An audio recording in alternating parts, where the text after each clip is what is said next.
Hello friends, welcome to my channel expert coaching classes. दोस्तों, expert coaching classes में आप लोग का स्वागत है।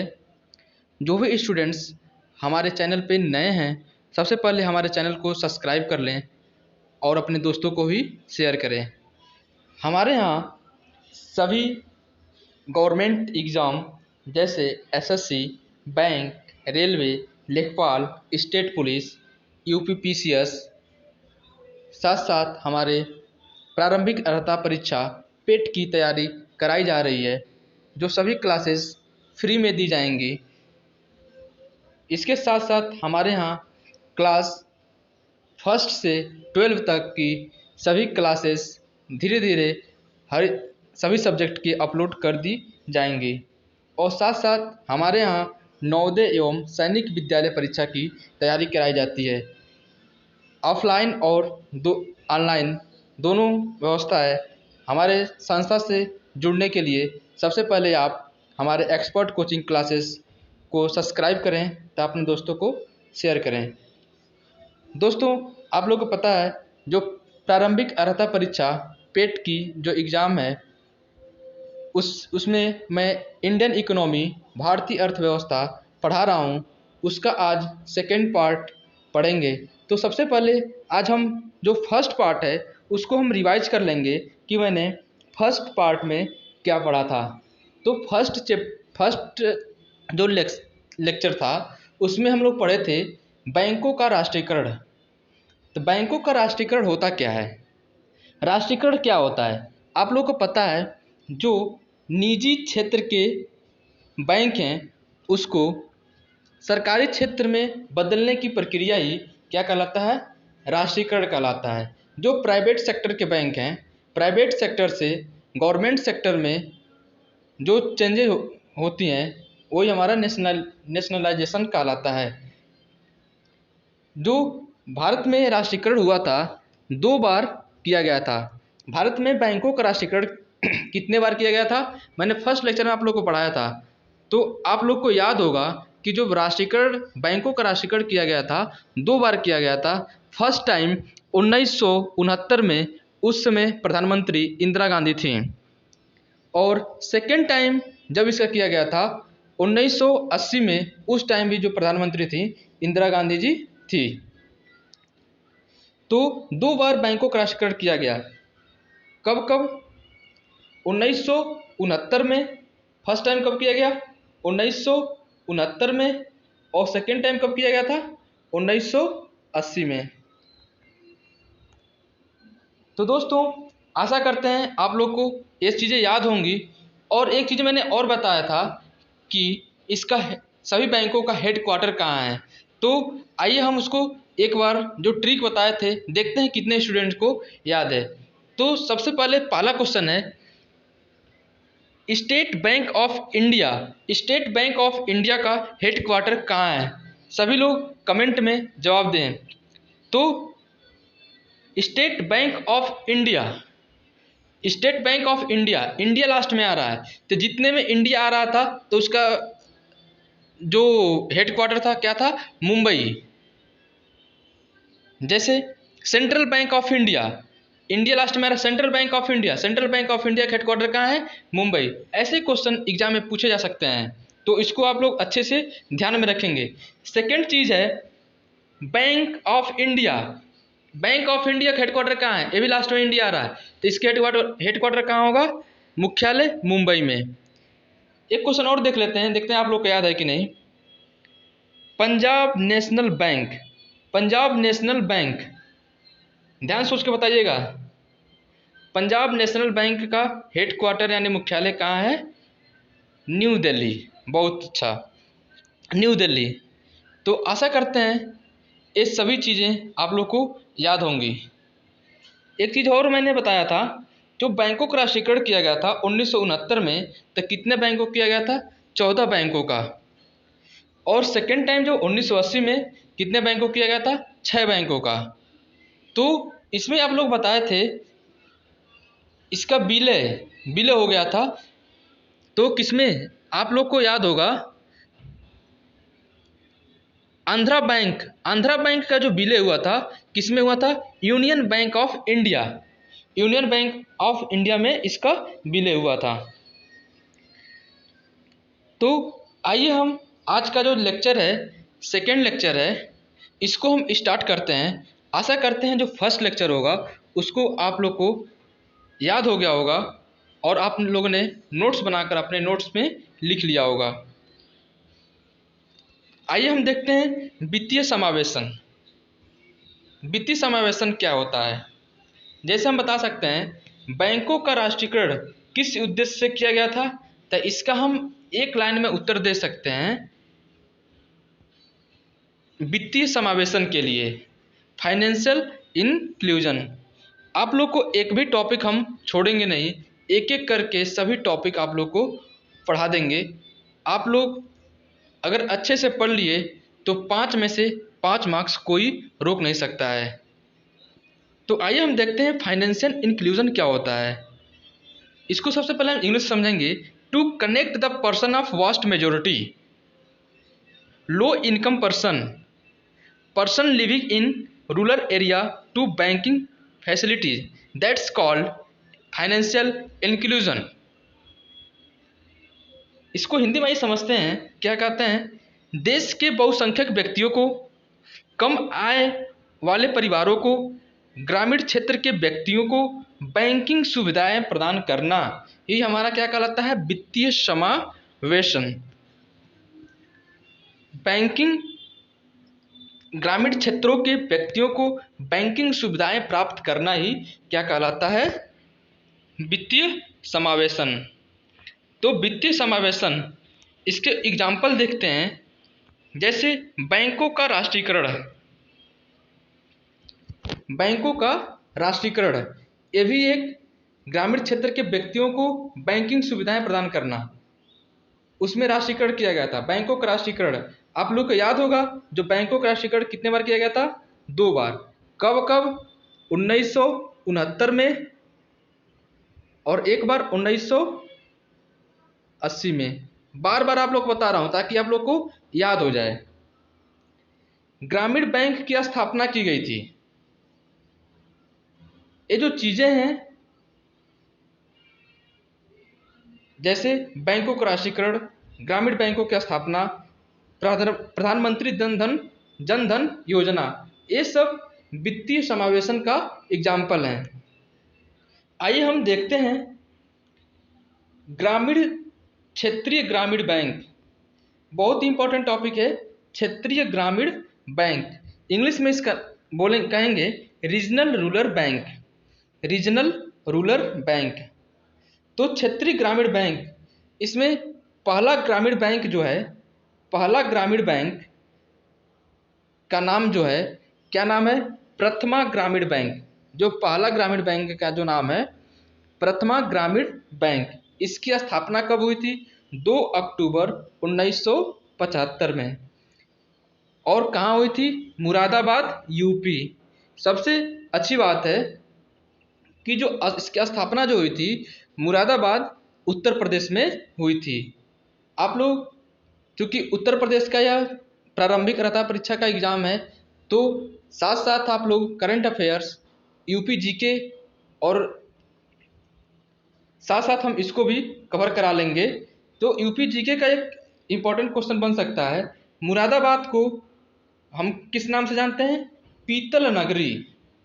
तो मुरादाबाद को हम पीतल नगरी के नाम से भी जानते हैं। ऐसे ही सभी क्वेश्चन को हम धीरे धीरे सिलेबस में कवर कर लेंगे। और आगे हम देखते हैं जो आरआरबी अधिनियम 1976 द्वारा पारित किया गया था। जो यह नियम था पहला ग्रामीण बैंक का, क्षेत्रीय ग्रामीण बैंक, यह किसके द्वारा? आरआरबी अधिनियम 1976 में पारित किया गया था, के द्वारा पारित किया गया था। किसके सिफारिश पे? तो नरसिम्हन कमेटी के सिफारिश पर किया गया था। क्योंकि एक ग्रामीण बैंक को बनने में हमें किसकी सहभागिता होती है, आइए हम इसको पहले जानते हैं। तो ग्रामीण बैंक को बनने में सबसे पहले देखेंगे 50% केंद्र सरकार की हिस्सा होती है।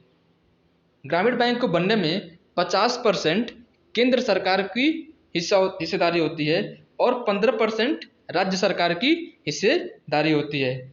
बाकी जो 35% बच रहे हैं वो है प्रायोजक बैंक। प्रायोजक बैंक, प्रायोजक बैंक किसे कहेंगे? जो बैंक उस ग्रामीण बैंक को बनवाएगा, जो बैंक उस ग्रामीण बैंक को बनवाएगा, उसके मैनेजमेंट को संभालेगा, वह होता है प्रायोजक बैंक। इसको इंग्लिश में कहेंगे स्पॉन्सर्ड बैंक। तो आप लोग को समझ में आया होगा कि एक ग्रामीण बैंक बनने के लिए हमें केंद्र सरकार, राज्य सरकार और प्रायोजक बैंक, स्पॉन्सर्ड बैंक की आवश्यकता होती है। आइए हम देखते हैं देश में कितने ग्रामीण बैंक हैं।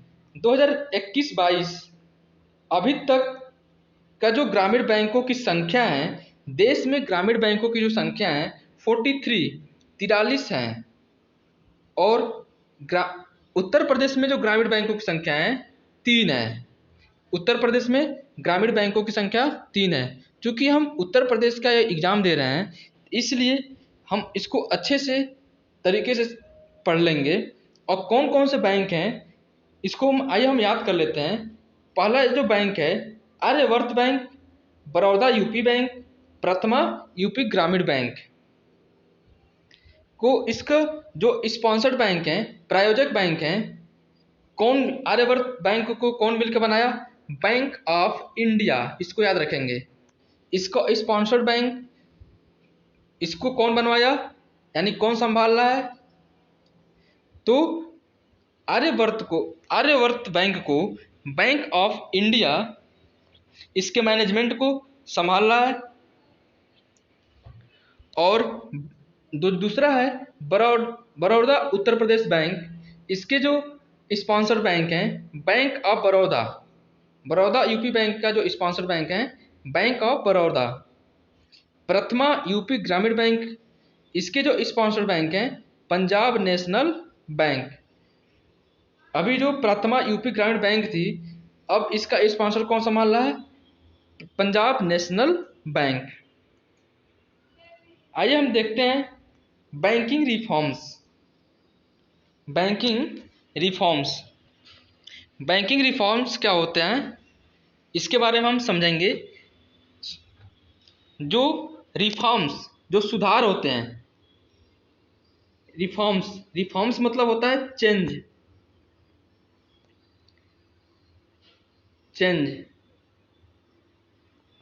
रिफॉर्म्स मतलब क्या होता है? चेंजिंग, सुधार। जो बैंकिंग का सुधार हुआ, आप लोगों को पता है सबसे पहले जो बैंकिंग में सुधार हुआ क्या किया गया था? बैंकों का राष्ट्रीयकरण किया गया था। बैंकों का राष्ट्रीयकरण 2 बार किया गया।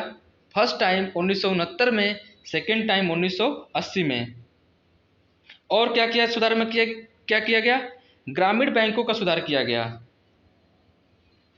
तो इसको सुधार करने के लिए जो कमेटी बनी 1991-92 में, नरसिम्हन कमेटी, 1998 से 1999 में Narasimhan committee first, Narasimhan committee second, 2 committee बनी, Narasimhan committee first, Narasimhan committee second. यहाँ से बैंकिंग सुधार के बारे में समझाया गया। जो नरसिम्हन थे ये आरबीआई के पूर्व गवर्नर थे। अब ये नहीं रहे। इन्होंने बताया कि जो रिफॉर्म सुधार हैं तो क्या क्या सुधार किए जा सकते हैं उनके बारे में इन्होंने बताया। इन्होंने कहा नए प्राइवेट बैंकों का लाइसेंस दिया जाए। इन्होंने बताया कि नए प्राइवेट बैंकों का लाइसेंस दिया जाए। ऐसा क्यों? क्योंकि जितनी भी गवर्नमेंट बैंक थी, तो इनसे कंपटीशन के लिए उन्होंने प्राइवेट बैंक को लाइसेंस देना शुरू कर दिया ताकि कंपटीशन दोनों में बना रहे, ताकि अच्छे से काम करें लोग। ब्याज दर विनिमय, deregulation of rate of interest. ब्याज दर विनिमय, इसमें सभी बैंकों का, कोई बैंक 2% ब्याज देता था, कोई 3%, कोई 4%, कोई 5%। ऐसे ही उन्होंने ब्याज दर विनिमय का नियम भी स्टार्ट कर दिया। उसने ब्रांच लाइसेंस पॉलिसी ख़त्म कर डाला। उन्होंने ब्रांच लाइसेंस पॉलिसी जो है ख़त्म कर डाला। जैसे गांव में भी बहुत सारे छोटे छोटे ब्रांच डल रहे थे, उन्होंने कहा, इस कमेटी में कहा गया कि 3 से 4 बड़े बड़े सरकारी बैंक को बनाया जाए। जैसे बड़े बड़े सरकारी बैंक को बनाया जाए। आगे हम देखेंगे बैंकिंग समस्याओं का समाधान करने के लिए एक नया टॉपिक है, बैंकिंग समस्याओं का समाधान। बैंकिंग समस्याओं का समाधान करने के लिए बैंकिंग अम्बेड्समैन, इसे बैंकिंग लोकपाल भी कहते हैं। समाधान करने के लिए कौन आया? Banking Lokpal, banking ombudsman. Bharat में वर्ष 2021 या 22 में भारत में टोटल 22 बैंकिंग अम्बेड्समैन हैं। कितने? भारत में कुल कितने बैंकिंग लोकपाल हैं? 22। याद रखिएगा, टोटल 22 बैंकिंग अम्बेड्समैन हैं, बैंकिंग लोकपाल हैं। एक अच्छी बात है, यूपी का बैंकिंग अम्बेड्समैन ऑफिस कहाँ है? कानपुर में। आप लोग याद रखिएगा, उत्तर प्रदेश का बैंकिंग अम्बेड्समैन ऑफिस कहाँ है? कानपुर में। कानपुर में। तो बैंकों का जो अम्बेड्समैन ऑफिस है वो कहाँ है? कानपुर में। तो दोस्तों, आशा करते हैं आप लोग को यह लेक्चर समझ में आया होगा। इसको आप लोग अपने दोस्तों को ज़्यादा से ज़्यादा शेयर कीजिए और बताइए कि यहाँ पे इकोनॉमिक्स, इंडियन इकोनॉमिक्स की सारी क्लासेस, सभी कक्षाएं फ्री में दी जा रही हैं और 100% एक एग्ज़ाम में पूछे जाएंगे। और एक और हम बता देते हैं, एक्सपर्ट कोचिंग क्लासेस, जो नवोदय एवं सैनिक विद्यालय परीक्षा की तैयारी करना चाहते हैं स्टूडेंट्स, वो लोग आकर हमारे ऑफलाइन क्लासेस चतुर्भुजपुर, बरपार, देवरिया में आकर कर सकते हैं। और SSC, bank, railway, state police, UPPCS की कक्षाएं भी हमारे यहाँ स्टार्ट हो गई हैं। उत्तर प्रदेश पुलिस की हमारे यहाँ ऑफलाइन क्लासेस चल रही हैं। पेट की प्रारंभिक अर्हता परीक्षा की भी हमारे यहाँ क्लासेस चल रही हैं। तो आकर हमारे संस्था से जुड़ें और लाभ उठाएं। एक्सपर्ट कोचिंग क्लासेस की तरफ से आप सभी स्टूडेंट्स को धन्यवाद। आप लोग इस वीडियो को ज़्यादा से ज़्यादा शेयर करें। धन्यवाद।